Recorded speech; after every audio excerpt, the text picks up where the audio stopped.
You know that little voice that God installed in all of us, a little voice, a little dialogue that speaks inside of your mind? I don't know if everybody has that. I know the majority of the people do, but I've heard that some people don't have that dialogue inside their head. I don't know if that's true. If it is true, if you don't have a dialogue, let me know. I want to have a conversation with you. But for those of you who do have that little dialogue inside, what is that? I bet you that you think it's you, huh? I know you do, because I did. I thought that was just the inner version of my outer voice. Because you can say your name. Say your name right now. Inside your head. Not out loud. You can hear yourself. Is that your voice? Is that your voice, or what is that? Is that...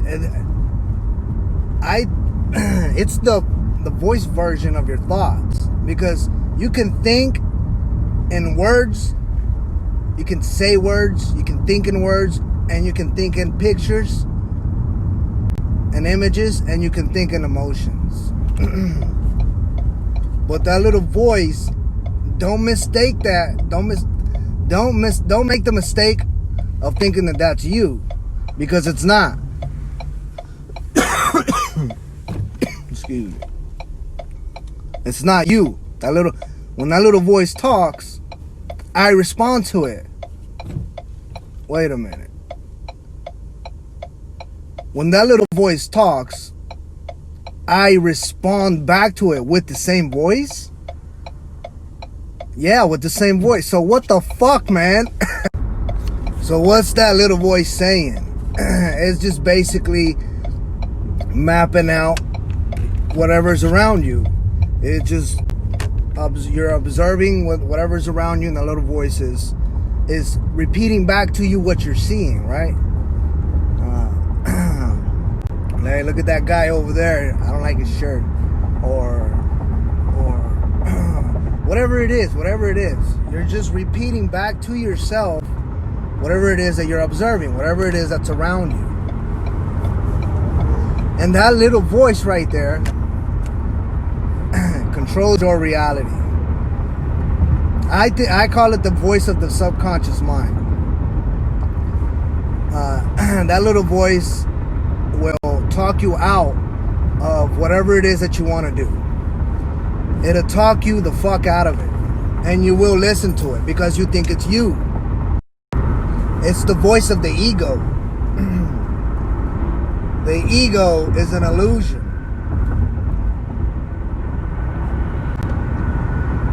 That little voice has gotten me into so much trouble, and it's gotten me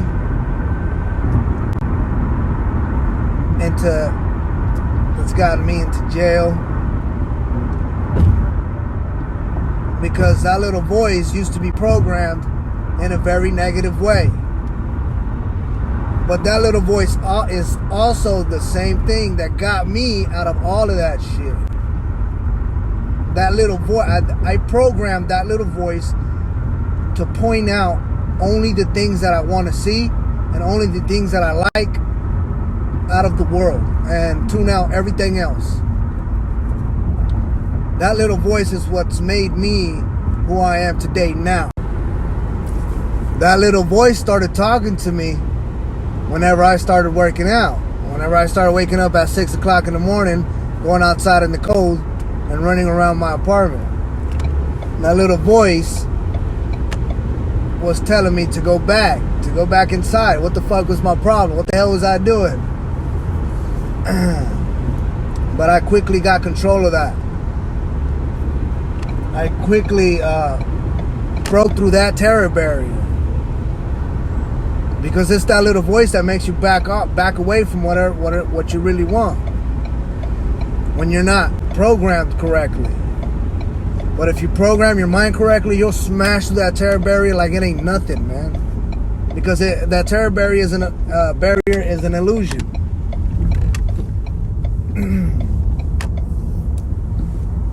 But you gotta program that little voice. You gotta tell it to shut the fuck up and I remember when I first became conscious of this, of that little voice not being me and it controlling me.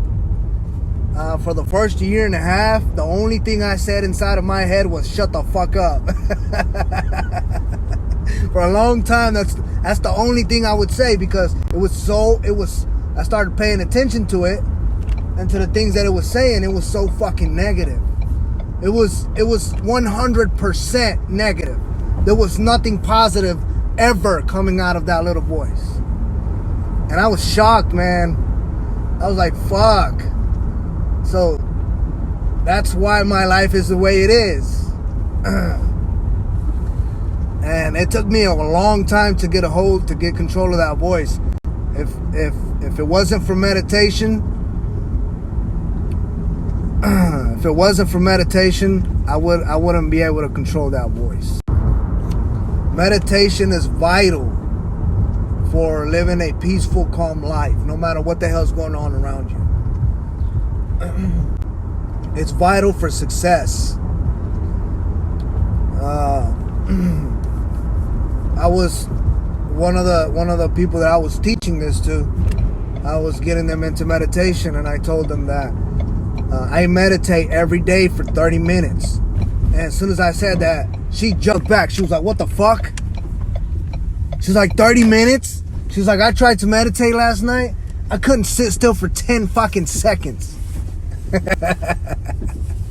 I started cracking up. I was like that for a long time. But my mind was way too fucking rowdy, way too loud for me to sit still in a quiet room and be silent. It was impossible.